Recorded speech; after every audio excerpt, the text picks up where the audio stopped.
Break ನಂತರ ಸುಹಾಸಿನಿ ಕಾರ್ಯಕ್ರಮಕ್ಕೆ ಮತ್ತೆ ಸ್ವಾಗತ. ಮಹಿಳಾ ನಿರ್ದೇಶಕಿ ಶ್ರುತಿ ನಾಯ್ಡು ನಮ್ಮ ಜೊತೆ ಇದ್ದಾರೆ. ಬನ್ನಿ ಮಾತನ್ನ ಮುಂದುವರಿಸೋಣ. ಸೊ ಶ್ರುತಿ ನಾಯ್ಡು ಬಗ್ಗೆ ಒಂದು ಕಂಪ್ಲೇಂಟ್ ಇದೆ, ತುಂಬಾ ಸ್ಟ್ರಿಕ್ಟ್ ಅನ್ನೋದು. ಸೊ ಸೆಟ್ಟಲ್ಲಿ ತುಂಬಾ ಸ್ಟ್ರಿಕ್ಟ್ ಆಗಿರ್ತೀರಂತ, ಏನಂತೀರ? ಅಲ್ಲ, ಅದು ಸ್ಟ್ರಿಕ್ಟ್ ಅಲ್ಲ. ಆ್ಯಕ್ಚುಲಿ ಏನಾಗುತ್ತೆ, ನಾನು ಬೇಸಿಕಲಿ ಏನು ಹೇಳಿದ್ನಲ್ಲ ನಿಮಗೆ, ತುಂಬ ಮೂಡಿ ಅಂತ, ಹೈಪರ್ ಆಗೋದು ಜಾಸ್ತಿ. ನಾನು ತುಂಬ ಕೆಲಸದಲ್ಲಿ ಪಕ್ಕ ಇರ್ತೀನಲ್ಲ, ಸೊ ಎಲ್ಲರೂ ಪಕ್ಕ ಇರಬೇಕು ಅಂತ ಎಕ್ಸ್ಪೆಕ್ಟ್ ಮಾಡ್ತೀನಿ. ಈ ಹೊಸಬ್ರು ಬಂದಿರ್ತಾರಲ್ಲ, ಅವ್ರಿಗೇನಾಗುತ್ತೆ, ಇನ್ನೂ ಸಿಂಕ್ ಆಗಕ್ಕೆ ಟೈಮ್ ಬೇಕು. ಓಕೆ, ಸೀರಿಯಲ್ ಅಂದರೆ ಇಷ್ಟು ಸೀನ್ಸ್ ಆಗಿರ್ಬೇಕು, ಅವತ್ತು ಇಷ್ಟು ಟೈಮಲ್ಲಿ ನಾವು ರೆಡಿ ಆಗಬೇಕು, ಒಂದು ಕಾಸ್ಟ್ಯೂಮ್ ಚೇಂಜ್ ಅಂದರೆ ಹಿಂಗೆ ಬರಬೇಕು. ಅಷ್ಟು ತಾಳ್ಮೆ ನನ್ನಲ್ಲಿ ಇರಲ್ಲ. ಸ್ವಲ್ಪ ಸ್ಪೀಡ್ ಎಕ್ಸ್ಪೆಕ್ಟ್ ಮಾಡ್ತೀನಿ. ಆ್ಯಂಡ್ ನಾನು ಶುರು ಮಾಡೋದಷ್ಟು ಶೂಟಿಂಗ್ ಬೆಳಗ್ಗೆ, ಇವಾಗ ನಾನು 9 ಗಂಟೆಗೆ ಶೂಟಿಂಗ್ ಶುರು ಆದರೆ 2:30-3 ಗಂಟೆಗೆಲ್ಲ ಮುಗಿಸ್ಬಿಡ್ತೀನಿ ಅಷ್ಟು ಸೀನ್ಸ್ನ. ಅಂದರೆ ಅಷ್ಟು ಸ್ಪೀಡು. ಮತ್ತು ಮಧ್ಯದಲ್ಲಿ ಯಾರಿಗೂ ಮಾತಿಗೆ ಅವಕಾಶ ಇರಲ್ಲ, ಯಾರು ಹೋಗಿ ಹರಟೆ ಹೊಡೆಯಲ್ಲ, ಏನಕ್ಕೂ ಟೈಮ್ ಕೊಡಲ್ಲ. ಪರಪ ಶೂಟಿಂಗ್ ಆಗ್ತಾ ಇರುತ್ತೆ. ಆ ಸ್ಪೀಡಲ್ಲಿ, ಆ ನನ್ನ ಸ್ಪೀಡ್ಗೆ ಅವರು ನನ್ನ ಹೆಜ್ಜೆ ಜೊತೆ ಅವರು ಹೆಜ್ಜೆ ಹಾಕದೆ ಹೋದಾಗ ಕೂಗ ಹಂಗಾಗುತ್ತೆ.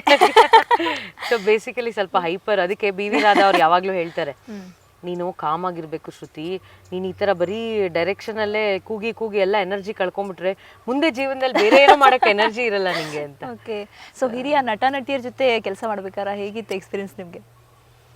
ಚೆನ್ನಾಗಿದೆ, ಆ್ಯಕ್ಚುಲಿ ತುಂಬ ಚೆನ್ನಾಗಿದೆ. ಅವ್ರಗಳ ಜೊತೆ ಕೆಲಸ ಮಾಡೋದೇ it is a wonderful feeling. ಯಾಕೆ ಗೊತ್ತಾ, ಅವರು ಕೆಲಸ ಮಾಡಿರೋ ನಿರ್ದೇಶಕರುಗಳಿದಾರಲ್ಲ, ತುಂಬ ದೊಡ್ಡ ದೊಡ್ಡ ಡೈರೆಕ್ಟರ್ಸ್ ಜೊತೆ ಕೆಲಸ ಮಾಡಿದ್ದಾರೆ. ಈಗ ಪುಟ್ಟಣ್ಣ ಕಣಗಾಲ್ ಇರ್ಬೋದು, KSL ಸ್ವಾಮಿ ಅವ್ರು ಇರ್ಬೋದು, ಸಿದ್ಧಲಿಂಗಯ್ಯ ಇರ್ಬೋದು, ಮತ್ತು ನಮ್ಮ ದತ್ತಾತ್ರೇಯ ಅವರು, ದತ್ತಣ್ಣ ಈಗ ರಾಜ್ಕುಮಾರ್ ಇಲ್ಲಿ ಮೇನ್ ರೋಲ್ ಮಾಡ್ತಿದ್ದಾರೆ, ಅವರು ಕೆಲಸ ಮಾಡಿರುವಂಥ ದೊಡ್ಡ ದೊಡ್ಡ ಡೈರೆಕ್ಟರ್ಗಳಿದ್ದಾರೆ. ಅವ್ರ ಜೊತೆ ಇವರು ಕೆಲಸ ಮಾಡಿದ್ದನ್ನು ನನ್ನ ಹತ್ರ ಹಂಚ್ಕೋತಾ ಇರ್ತಾರೆ. ನನಗೆ ತುಂಬ ಖುಷಿ ಏನಂದರೆ Sabita, they are very friendly. ಈಗ ಒಂದು ಹೊಸ ಹುಡುಗಿ, ಇವಳು ಪಾಡಿಗೆ ಇವಳು ಈಗೇನೋ ಸೀರಿಯಲ್ ಮಾಡ್ತಾಳೆ, ಇವಳು ಹೇಳೋದನ್ನ ಏನು ಕೇಳೋದು ಅಂತ, ಹಿಂಗೆ ಬೇಕು ಸರ್ ನನಗೆ ಶಾರ್ಟು, ಈ ಥರನೇ ಬೇಕು, ಇದು ಸ್ವಲ್ಪ ಜಾಸ್ತಿ ಆಯಿತು, ಕಮ್ಮಿ ಮಾಡ್ಕೊಳ್ಳಿ, ಹಿಂಗೆ ಬೇಕು, ಹಾಗೆ ಮಾಡ್ತಾರೆ. Okay, I salute them. ಅವರು ಒಬ್ಬ ನಿರ್ದೇಶಕನ ಬಗ್ಗೆ, ಒಂದು ನಿರ್ದೇಶಕಿ ಬಗ್ಗೆ ಇಟ್ಕೊಂಡಿರೋ ಒಂದು ರೆಸ್ಪೆಕ್ಟ್ ಇದೆಯಲ್ಲ, ಐ ಥಿಂಕ್ ಅದಕ್ಕೆ ಅವ್ರು ಇವತ್ತುವರೆಗೂ ಸರ್ವೈವ್ ಆಗಿದ್ದಾರೆ. ಇವತ್ತು ಅವರಿಗೆ ಅಷ್ಟು ಒಳ್ಳೆ ಹೆಸರಿದೆ. ಬಿಕಾಸ್ ಆ ಪೋಸ್ಟಿಗೆ ಏನೇನು ರೆಸ್ಪೆಕ್ಟ್ ಕೊಡಬೇಕೋ ಅದು ಕೊಡ್ತಾರೆ.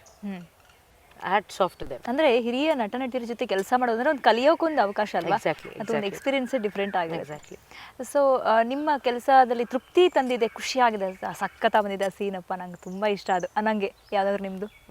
ಆಕ್ಚುಲಿ ಸಾವಿತ್ರಿಲಿ ಸುಮಾರು ಸೀನ್ಸ್ ಹಂಗಾಗಿದೆ, ನಂಗೆ ತುಂಬಾ ಖುಷಿ ಕೊಟ್ಟಿದೆ. ಈಗ ಜೈ ಜಗದೀಶು ಮತ್ತೆ ಆ ಸಾವಿತ್ರಿ ರೋಲ್ ಮಾಡ್ತಾಳಲ್ಲ ಗೌತಮಿ, ಅವರಿಬ್ರು ಸೀನ್ಸ್ ಇರ್ಬೋದು, ಬಿ ವಿ ರಾಧಾ ಮತ್ತೆ ಜೈ ಜಗದೀಶ್ ಸೀನ್ಸ್ ಇರ್ಬೋದು, ತುಂಬಾ ನಾನು ಎಕ್ಸ್ಪೆಕ್ಟ್ ಮಾಡೋದಕ್ಕಿಂತ ಚೆನ್ನಾಗಿ ಬಂದಿದೆ ಆ ಸೀನ್ಸು. ಈಗ ರಾಜ್ಕುಮಾರಿಲಿ ನಮ್ಮ ದತ್ತಣ್ಣ ಅವರು ಎಕ್ಸ್ಟ್ರಾರ್ಡಿನರಿಯಾಗಿ ಆ್ಯಕ್ಟ್ ಮಾಡ್ತಾರೆ. ಸೊ ಯಾವುದೋ ಒಂದು ಎಮೋಷ್ನಲ್ ಸೀನು ಅವರು ಆ್ಯಕ್ಟ್ ಮಾಡ್ತಾರೆ, ನನಗೆ ಕಣ್ ತುಂಬ್ತಾ ಇರುತ್ತೆ. ಸೊ ಆ ರೀತಿ ಏನೋ ಒಂದು ಖುಷಿ ಸಿಕ್ಕಿದೆ ನನಗೆ. ಸೊ ಧಾರಾವಾಹಿ ಅಂತ ಹೇಳಿದಾಗ ಕತೆ ಚೂಸ್ ಮಾಡೋದು ಕೂಡ ಅಷ್ಟೇ ಇಂಪಾರ್ಟೆಂಟ್. ಒಬ್ಬ ಡೈರೆಕ್ಟರ್ಗೆ ಇರುವಂಥ ಕೆಲಸ, ಅದು ಜವಾಬ್ದಾರಿ. ಸೊ ನೀವು ನಿಮ್ಮ ಧಾರಾವಾಹಿಗೆ ಕತೆನ ಚೂಸ್ ಮಾಡ್ಬೇಕಾದ್ರೆ ಯಾವೆಲ್ಲ ಒಂದು ಮುಖ್ಯ ಅಂಶಗಳನ್ನ ತಲೆ ಇಟ್ಕೊಳ್ತೀರಿ? ಈ ಥರ ಕತೆ ಇದು ಸೇಲ್ ಆಗುತ್ತೆ, ಅಥವಾ ಈ ಥರ ಕತೆ ಇಷ್ಟ ಆಗುತ್ತೆ, ಇದು ಸಕ್ಸಸ್ ಆಗುತ್ತೆ?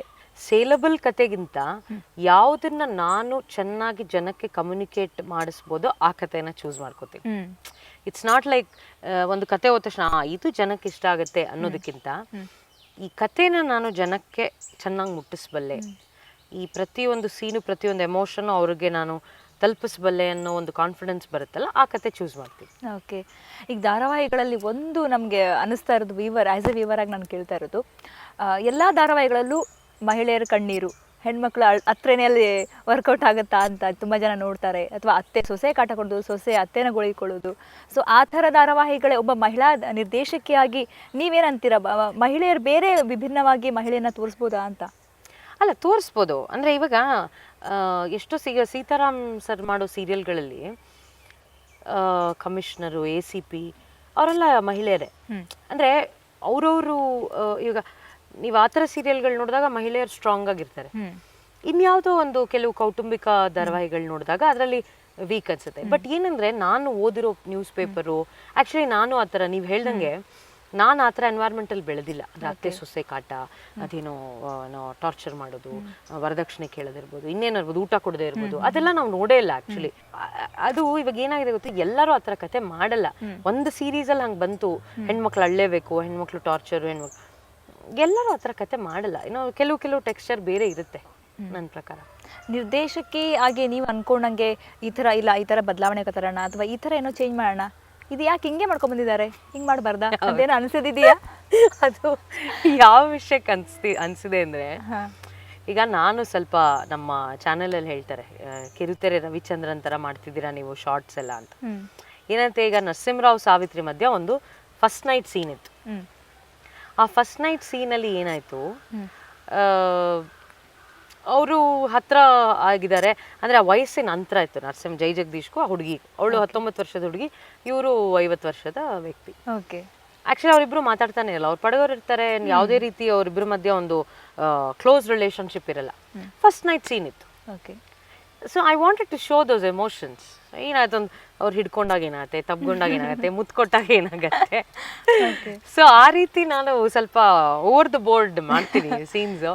ಎಲ್ಲರೂ ರೇಗಿಸ್ತಾರೆ, ಹಿಂಗೆ ನೀನು ಹಿಂಗೆ ಮಾಡ್ತೀಯಾ, ಸೀರಿಯಲ್ಗೆ ಇದೆಲ್ಲ ಓಕೆನಾ ಅಂತ. But I don't know, I enjoy ಆ ಥರ. ಅಂದರೆ ಅದು ಹೆಂಗಿದೆಯೋ ಅದನ್ನು ಕಲರ್ಫುಲ್ ಆಗಿ ತೋರಿಸೋದಕ್ಕೆ ಇಷ್ಟಪಡ್ತೀನಿ ನಾನು. ಚೆನ್ನಾಗಿರುತ್ತೆ. ಆ್ಯಂಡ್ ಅದಕ್ಕೆ ಜನ ಪಾಸಿಟಿವ್ ರೆಸ್ಪಾನ್ಸ್ ಕೊಟ್ಟಿದ್ದಾರೆ ನನಗೆ.